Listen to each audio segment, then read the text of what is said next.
Nobles frères et sœurs dans le Seigneur à travers le monde entier, demeurons bénis au nom de Jésus-Christ, Saint-Venant. Toujours avec deux mains posées sur le cœur, que j'aimerais effectuer avec vous le partage de la parole de Dieu sur un sujet tellement important et pertinent. Il s'agit de quoi? Il s'agit de tout révéler, tout exposer sur la maison de Dieu, le temple de Dieu sur la parole de Dieu. Qu'est-ce que c'est? Et cette théorie selon laquelle il aurait, n'est-ce pas, des maisons pour chaque croyant au ciel. Est-ce que cela est biblique? Nous allons tout révéler aujourd'hui sur cette affaire des maisons de Dieu, du temple de Dieu, une bonne fois pour toutes, pour que chacun soit éclairé et satisfait une bonne fois pour toutes. Amen. Très bien. Nous commençons déjà par comprendre une chose. Nous prenons Hébreux chapitre 10, le verset 1. Nous commençons d'abord par ce verset. C'est important de commencer par là.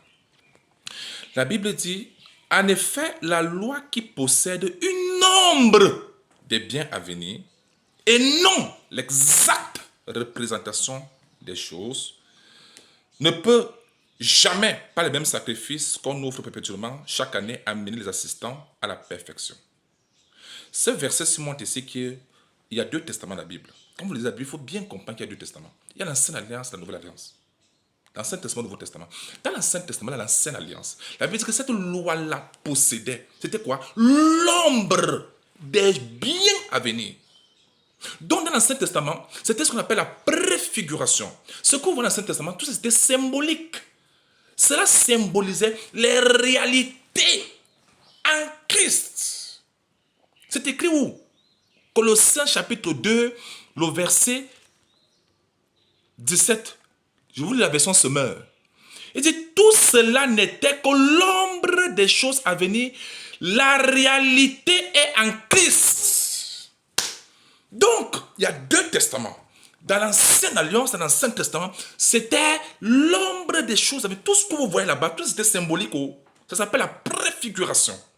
Et dans la Nouvelle Alliance en Jésus-Christ, la Bible, c'est la réalité qui se trouve en Jésus. Prenons un exemple facile. L'agneau à quatre pattes qui était nourri dans la bergerie, cet agneau-là, après un an, qu'est-ce qu'on faisait? On l'immolait, on prenait le sang et on versait. C'est ce qui s'est passé au temps de Moïse. Cela était symbolique. Cela était une préfiguration pour annoncer, c'était l'ombre des choses à venir, pour annoncer le véritable agneau qui est Christ, une personne. Dieu est devenu homme. Ça, c'est Christ qui est l'agneau de Dieu, qui ôte le péché du monde. Donc, vous voyez donc dans l'Ancien Testament, on parle de l'agneau à quatre pattes, un animal, mais cela symbolisait le véritable agneau qui est Christ. Vous voyez maintenant? Donc, l'agneau dans l'Ancien Testament est une préfiguration, et la réalité, l'agneau réel, la réalité, c'est Jésus-Christ qui est l'agneau. Vous voyez maintenant? Donc, vous voyez donc que dans l'Ancien Testament, il y avait tout ce que vous voyez là-bas, c'était que des préfigurations. Et Jésus, c'est là où se trouve la réalité de ces choses. Amen. De même que les enfants d'Israël sont sortis de l'Égypte pour entrer à terre promise, ça c'était une préfiguration pour montrer comment en Christ nous sortons du monde des ténèbres pour entrer dans le royaume du Fils de son amour. Vous voyez maintenant la préfiguration? Donc il y a une préfiguration dans l'Ancien Testament, il y a une réalité dans la Nouvelle Alliance. Vous voyez maintenant, vous comprenez bien la différence? Dans l'Ancien Testament, on parlait du serpent qui était suspendu, n'est-ce pas? Oui. Et afin que tous ceux qui étaient mordus par le serpent, parce que j'avais fait venir le serpent, tous ceux qui étaient mordus, regardent au serpent des reins qui étaient crucifiés et conservaient la vie, guérissaient. Vous voyez que ça, c'était une préfiguration pour montrer que tous ceux qui regardent à Christ et à son sacrifice sont sauvés aussi. Vous voyez donc que l'Ancien Testament, tout ce que vous voyez là-bas, en fait, c'était des préfigurations, mais la réalité se trouve en Jésus. Et c'est d'abord très clair pour le principe. Très bien. Alors, cela va de même aussi pour le temple. Le temple. Dans l'Ancien Testament, le temple qui était bâti, c'était 4 murs. Les 4 murs que vous connaissez là. Le temple qui est bâti à partir du matériau de la terre, ça c'est normal. Mais ce temple-là, que dit Dieu au sujet de ce temple-là? Vous allez comprendre que ce temple-là, c'était une préfiguration pour annoncer le véritable temple que je vais vous présenter tout à l'heure sur la base de la parole de Dieu. Que dit Dieu au sujet d'abord des temples et 4 murs? Pour que vous ayez d'abord une idée. Dans Acte Acte chapitre 17, le verset 24, le Seigneur déclare, lui qui est le Seigneur des cieux et de la terre, il n'habite pas dans des temples faits de mains d'hommes. Il n'habite pas dans ces temples-là. Ésaïe chapitre 66, le verset 1, il est écrit, ainsi parle l'Éternel, le ciel est mon trône et la terre est mon marchepied. Quelle maison pourriez-vous me bâtir? Dieu pose la question. Quelle maison? Il dit, et quel lieu me donneriez-vous pour demeure? Il dit, toutes ces choses, ma main les a faites, et toutes ces choses ont reçu l'existence, dit l'Éternel. Il faut comprendre clairement que les maisons de cartes de Dieu n'habitent pas là-bas. C'est ce que la Bible dit. Même David, même Salomon, le roi Salomon, après avoir bâti le temple, regardez la déclaration qu'il avait faite lors de l'inauguration du temple. Lors de l'inauguration du temple, regardez ce qu'il avait fait comme déclaration. Regardez la déclaration. En Roi chapitre 8, le verset 22. La Bible dit, Salomon se plaça devant l'autel de l'Éternel, en face de toute l'assemblée d'Israël. Il étendit ses mains vers le ciel et il dit, vous allez lire au verset 27. Il dit, mais quoi? Dieu habiterait-il véritablement sur la terre? Voici les cieux, et les cieux des cieux ne peuvent le contenir. Combien moins cette maison que j'étais bâtie? Vous voyez la révélation que Salomon avait sur le temple, sur Dieu. Il savait que, quand on dit les cieux, c'est le pluriel du ciel. Donc, les cieux et les cieux des cieux ne peuvent pas contenir Dieu plus grand que tous les cieux que vous voyez là. Ce sont les gens qui ont réduit Dieu à un petit Dieu la tête. Non, Dieu est plus grand que tout. Salomon nous montre la révélation qu'il avait de la personne de Dieu. Il dit les cieux et les cieux des cieux ne peuvent te contenir. Après, il faut dans cette petite maison. Donc lui, il savait bien que la maison de Dieu ne pouvait pas vivre là-bas. Lui, il le savait.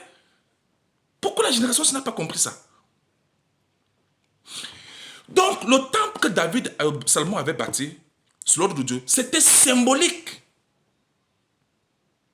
pour annoncer le véritable temple. N'oublions pas, c'était l'ombre des choses à venir, mais la réalité se trouve en Jésus. C'est en Jésus que se trouve la réalité. Amen. Alors, nous prenons donc Jean pour montrer, et vous savez, n'oubliez pas, le temple de Salomon avait été détruit par Nebuchadnezzar. Et puis, plus tard, Dieu a envoyé Zorobabel, après la déportation à Babylone, de venir rebâtir ce temple. Tout ça, c'était symbolique. Maintenant, ce temple, et n'oublions pas, il n'y avait qu'un seul temple. Mais ce temple-là symbolisait quelle réalité en Jésus? Jésus va donc venir nous révéler le temple réel de Dieu. Jean 2. Jean 2, le verset 18. Les Juifs prenant la parole, lui dirent, quel miracle nous montres-tu pour agir de la sorte? Jésus leur répondit, détruisez ce temple, et en 3 jours, je le relèverai. Les Juifs dirent, il a fallu 46 ans pour bâtir ce temple. Et toi, en 3 jours, tu le relèveras. Donc, dans la conception des Juifs, ils pensaient à 4 murs. Mais Jésus ne parlait pas de 4 murs parce que c'était symbolique. Maintenant, il va leur révéler le véritable temple de Dieu, la véritable maison de Dieu, qui n'est pas les 4 murs. La Bible dit, le verset 22, c'est pourquoi, lorsqu'il fut ressuscité des morts, la Bible dit, le verset 20, j'y arrive, je m'excuse, le verset 20. Les Juifs dirent, il a fallu 46 ans pour bâtir ce temple. Et toi, en 3 jours, le verset 21. Mais il parlait du temple de son corps. Donc, c'est le corps de Christ qui est le véritable temple dont le temple de l'Ancien Testament était sa préfiguration, c'est un symbole. Jésus parle du temple de son corps. Donc, le corps de Christ voit le temple de Dieu, le temple du Saint-Esprit, le temple du Père. Voilà le temple de Dieu. Le corps de Christ, c'est un temple vivant et réel. Au verset 22. C'est pourquoi lorsqu'il fut ressuscité des morts, les disciples se souvinrent qu'il avait dit cela et ils crurent à l'écriture. Ça dit ce que Dieu avait dit dans sa parole. Et il crut à l'écriture et à la parole que Jésus avait dite. Vous voyez maintenant? Donc quand on parle du temple, les gens ont encore la conception des Juifs, des préfigurations, c'est malheureux. C'est vraiment malheureux. Alors que Jésus nous a apporté la vraie réalité. La vraie réalité du temple qui est quoi? Son corps. Voilà la maison vivante de Dieu. Et tous les croyants sont membres de ce corps. Membres de ce temple. Mais bien aimé, dans la nouvelle alliance, aucun temple physique de 4 tribus n'a été sacralisé. Jamais. Dans la nouvelle alliance, ça n'existe pas. Jésus-Christ n'a pas bâti le temple 4 murs. Les apôtres n'ont pas bâti le temple 4 murs. Parce qu'il n'y avait aucun temple sacralisé. Je suis pas en train de dire que c'est interdit de bâtir le temple. Ça, c'est le rassemblement. Mais le véritable temple qu'on doit faire connaître aux enfants de Dieu, c'est le corps de Christ. Voilà le temple du Dieu vivant. La maison vivante du Dieu vivant. Voilà ça. C'est de ça qu'il s'agit. Ayons la conception de Christ dans la nouvelle alliance. Et non la préfiguration. Amen. C'est plus clair? Maintenant, tous les croyants sont membres de ce temple en Christ, de cette maison de Dieu, qui est le corps de Christ. Nous sommes membres de ce corps.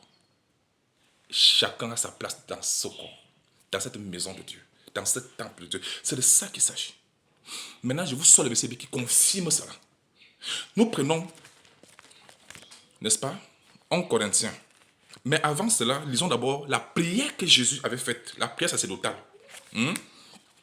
Jésus avait fait une prière avant sa mort. Voici ce qu'il avait dit. Regardez, il avait dit ceci. Lisons 22, 23.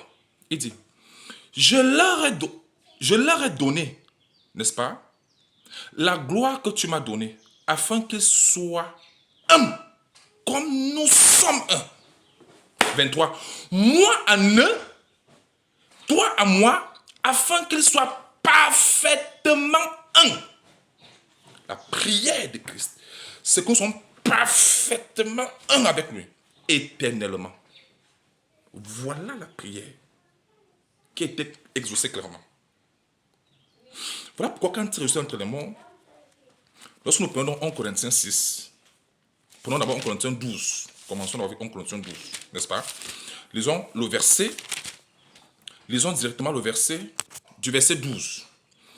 Car comme le corps est un et a plusieurs membres, et comme tous les membres du corps, malgré leur nombre, ne forment qu'un seul corps, ainsi en est-il de Christ. Donc Christ est le corps et nous sommes les membres. Au verset 13, il dit, nous avons tous en effet été baptisés dans un seul esprit pour former un seul corps. N'est-ce pas? Soit juifs, soit les grecs, soit esclaves, soit libres, et nous avons été abreuvés d'un seul esprit.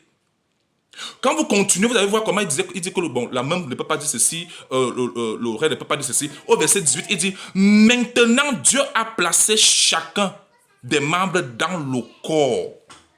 Donc nous sommes les membres et Christ est le corps et nous sommes ses membres.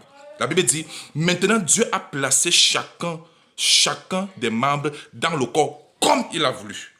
Au verset 27, il dit, vous êtes donc le corps de Christ. N'est-ce pas? Et vous êtes ses membres, chacun pour sa part. Avez-vous bien compris ça? Permettez-moi de lire 1 Corinthiens 6 pour bien vous éclairer sur ce point-là, pour que ça soit encore plus clair. Et c'est là où les gens confondent souvent.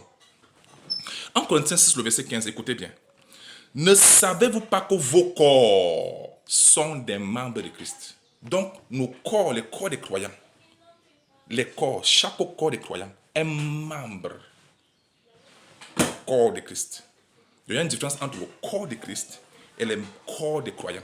Les corps des croyants ne sont que membres du corps de Christ.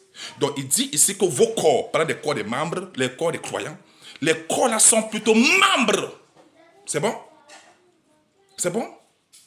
Et au verset 19, il dit, ne savez-vous pas que votre corps, là il ne parle plus du corps des croyants, il parle d'un corps commun. C'est le corps de Christ qui est notre corps. Il dit que ne savez-vous pas que votre corps est le temple du Saint-Esprit. Donc ce ne sont pas nos corps sont membres, mais notre corps qui est le corps de Christ, c'est le corps de Christ qui est le temple du Saint-Esprit. Amen. Tous ceux qui ont reçu Jésus Bien aimé, notez ici que là, quand la Bible dit, ne savez pas que votre corps, le corps dont on parle là, ce n'est pas nos corps biologiques. Si. Les corps biologiques des croyants sont plutôt membres. Mais votre corps, dans le contexte, c'est le corps de Christ. C'est ça notre corps, qui est le temple du Saint-Esprit. Donc, le corps biologique, est plutôt membre du corps. C'est comme un médecin qui est membre du corps médical, comme un diplomate qui est membre du corps diplomatique, comme un soldat qui est membre du corps de l'armée. Donc, nous sommes membres du corps de Christ. Le corps de Christ, c'est une personne et c'est Christ lui-même. Ce n'est pas mon corps-ci qui est le temple. Voilà pourquoi je vous dis, ce n'est pas écrit que notre corps biologique, c'est le temple. Non. C'est votre corps, parlant du corps de Christ. Et c'est ce que Jésus-Christ disait. Nos corps-ci est plutôt membre du corps de Christ. Quand on parle de corps, ça veut dire que pour mon âme, mon esprit, mon corps, tout ça est membre. Vous comprenez? Vous savez, on est trop petit pour être, c'est-à-dire je suis, ou bien l'homme est trop petit pour qu'il soit en lui seul le corps de Christ. C'est comme si on était de dire qu'un médecin est le corps médical. Ce n'est pas possible. On ne peut pas dire qu'un diplomate est le corps diplomatique. Non, il est membre. Vous comprenez maintenant? Ça confirme justement ce que je vous avais dit, que détruisez ce temple. Il ne parlait pas de ma chair, c'était pas de mon corps si, c'était pas moi, c'était son corps, lui qui est le temple, c'est lui le corps, le temple du Saint-Esprit. Jésus disait encore que le Père demeure en moi. Donc le Père qui est Dieu demeure dans le temple qui est le corps de Christ. Donc toi et moi, nous sommes membres. Jésus-Christ, c'est lui le temple, son corps. C'est bon? Voilà le corps. Où toi et moi, nous sommes membres de ce corps. C'est plus clair? Est-ce que c'est plus clair? Donc, remarquez que le verset 15 et le verset 19 ne sont pas pareils. 1 Corinthiens sur le verset 15 dit que ne savez pas que vos corps, parlent de nos corps individuels, c'est plutôt les membres. Mais au verset 19, il dit que ne savez pas que votre corps, parle le corps de Christ, c'est le corps de Christ qui est donc quoi? Le temple du Saint-Esprit. Je disais que d'utiliser ce temple, parle de son corps, et non ton corps biologique. Est-ce que c'est bien clair? Vous avez bien compris? Donc retenez ceci. Le temple du Saint-Esprit, c'est le corps de Christ. Voilà la maison de Dieu. La maison vivante de Dieu. Donc toi et moi, nous sommes membres. C'est très clair? Dans 1 Pierre 2, le verset 4 et 5, Pierre dit que nous sommes des pierres vivantes édifiées pour former la maison spirituelle de Dieu. Donc, arrêter la maison spirituelle de Dieu, ce n'est pas mon corps, si mon corps est plutôt membre de cette maison spirituelle de Dieu. Est-ce que c'est clair? Quand je parle de corps, je parle de mon âme, mon esprit, mon corps tout entier. N'est-ce pas? Tout ça. Donc, le corps de Christ est à part et les corps des croyants sont à part. Le corps de Christ est constitué des corps des croyants qui sont des membres de son corps. Et c'est dans son corps qui est donc justement le temple du Saint-Esprit. Comme il a dit, détruisez ce temple. Et en 3 jours, je le révélerai. J'espère que le débat est le sujet est très clair. Très bien. Pour confirmer encore cela, les bien-aimés, vous pouvez prendre Apocalypse chapitre 5, le verset 9 et 10. Après avoir racheté les hommes de toute langue, de toute tribu, de tout peuple, la Bible dit au verset 10 que tu as fait de le royaume. Donc le royaume, c'est dans cette assemblée, sur le corps, voilà le royaume de Dieu. Royaume de Dieu sur le corps. Il dit que tu as fait de le royaume. On parle de racheter. L'assemblée des saints, ceux qui sont nés de Dieu. Voilà le corps qui est le royaume. Tu as fait de un royaume. Apocalypse 5, le verset 10. Voilà le royaume. Les gens pensent beaucoup plus à l'environnement, mais ils ne savent pas qu'en réalité, c'est le corps de Christ dont on parle. Ah oui? Et quand David disait, et j'habiterai dans la maison de l'Éternel, il ne parlait pas de 4 murs, il parlait de sa place dans le corps de Christ. Parce qu'ils aspiraient tous à Christ, à l'arrivée du Messie. J'habiterai dans la maison, parlant le temple vivant de Dieu, qui est Christ. C'est de ça qu'il parlait. Et non, aller habiter dans un 4 murs, non, c'est en Christ. Alors, prenons donc Jean 14, pour bien clarifier les choses. Jean chapitre 14, le verset 1. Un verset que beaucoup interprètent souvent très mal. Nous allons lire. Jean 14, 1 du verset 1. Prêtez très attention. Que votre cœur ne se trouble point, croyez en Dieu et croyez en moi. Il y a plusieurs demeures dans la maison de mon Père. Il n'a pas dit dans les maisons, mais dans la maison de mon Père. Jésus disait quoi? Mon Père qui demeure en moi. La maison de mon Père, là, c'est quelle maison? Est-ce les quatre murs? Non. Est-ce les quatre murs spirituels? Non. On parle du corps de Christ. Voilà la maison du Père. Voilà le temple du Dieu vivant. Voilà le temple du Saint-Esprit. C'est de ça qu'il s'agit. Et on dit, il y a plusieurs demeures. Les demeures dont on parle là, ce sont des places éternelles dans le corps de Christ, qui est le temple du Dieu vivant, qui est le temple du Saint-Esprit, qui est la maison du Père. Car le Père est le Seigneur du Saint-Esprit aussi. Amen. Il y a plusieurs demeures dans la maison de mon Père. Je ne comprends pas comment les gens modifient cela en pensant que ce sont des maisons. Il n'a pas dit il y a plusieurs maisons. Non, c'est plusieurs demeures parlant des places dans la maison. C'est une seule maison, pas des maisons. Quand tu as ma maison, j'ai ma maison, tu as ta maison. Non, c'est une seule maison qui est la maison de Dieu, le corps de Christ. Et les demeures, ce sont des places dans le corps de Christ. Qu'est-ce qui confirme cela? Après avoir lu que, comme je vous ai d'abord lu dans 1 Corinthiens 12, n'est-ce pas? Il dit qu'il a placé chacun à sa place dans le corps. Chacun à sa place dans le corps. Et maintenant, dans la version français courant, dit ceci, je lis.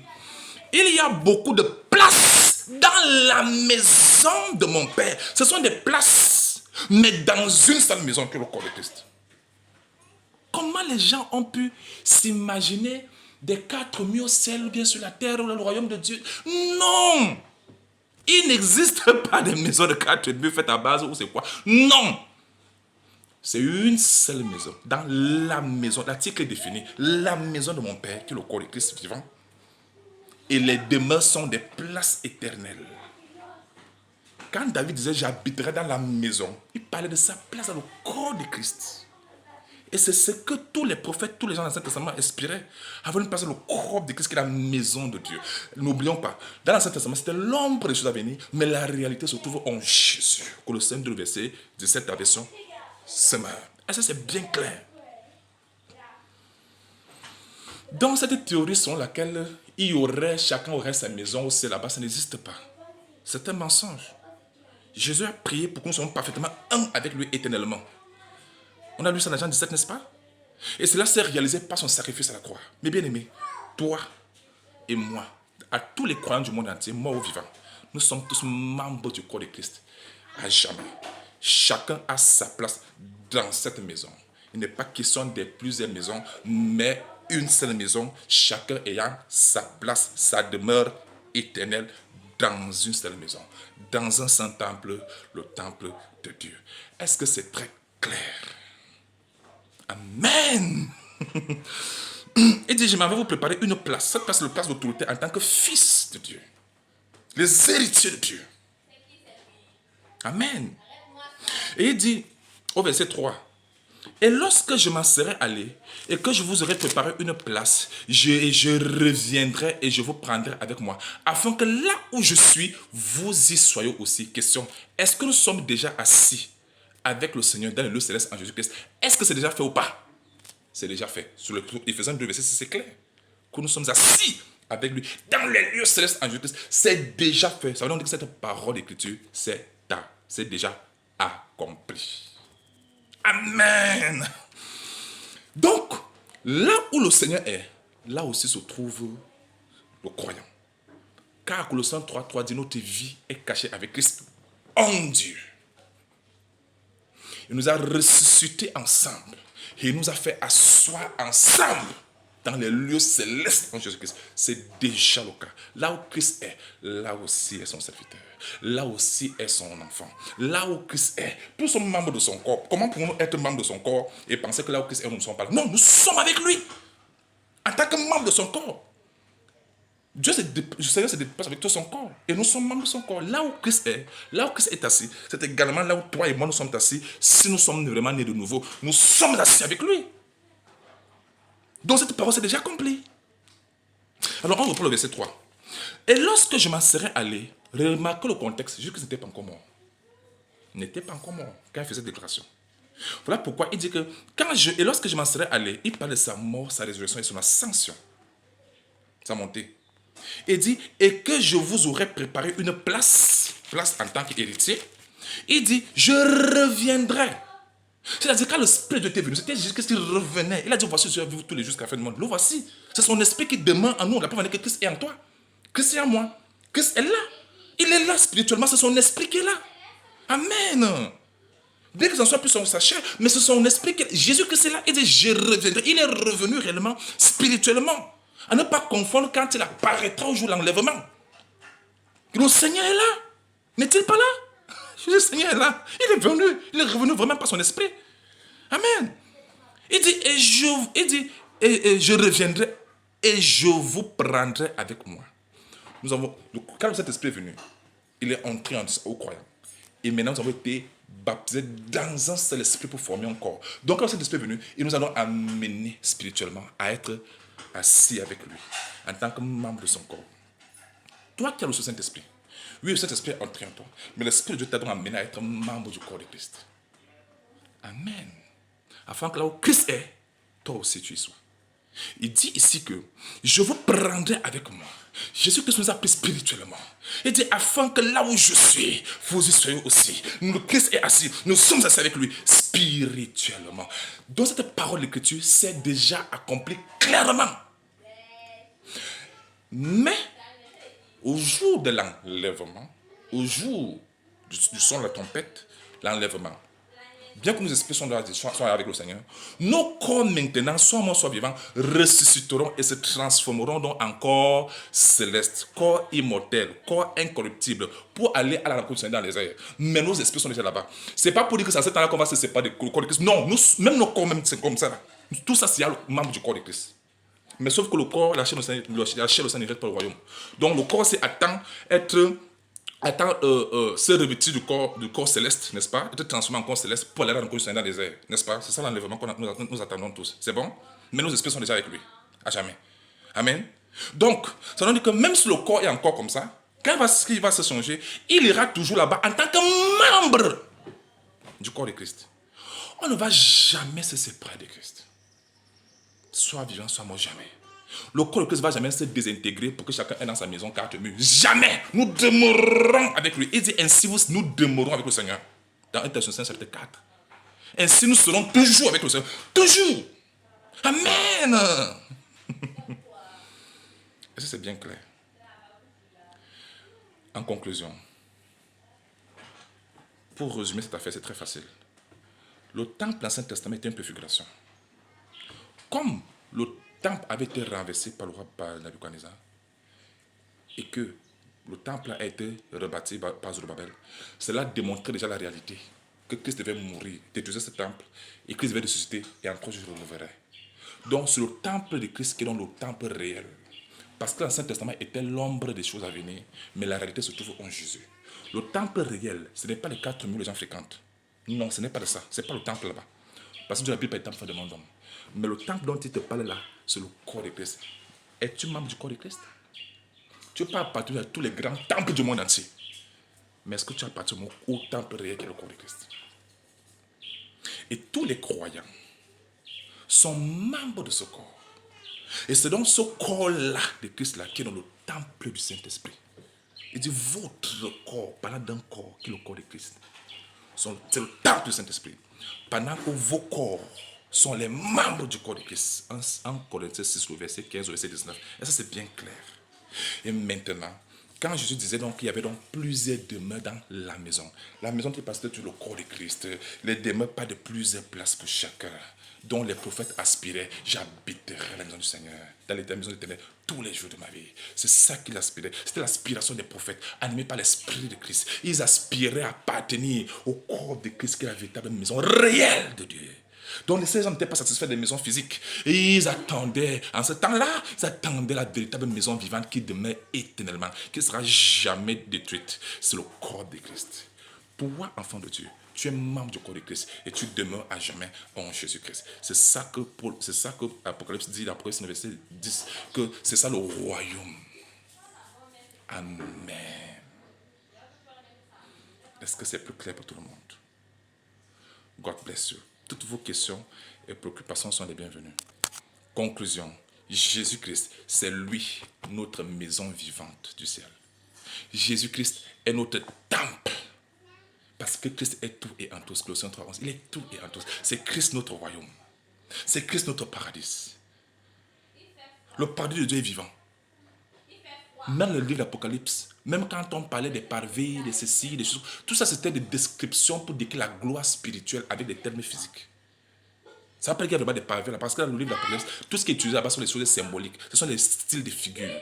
Des styles de figures. C'est bon pour décrire la gloire qui se trouve en Jésus-Christ. Et ça, c'est très clair. Amen. Soyons joyeux et contents d'appartenir à ce royaume-là.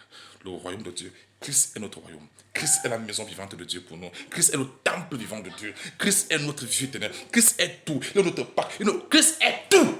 Et en tous. God bless you.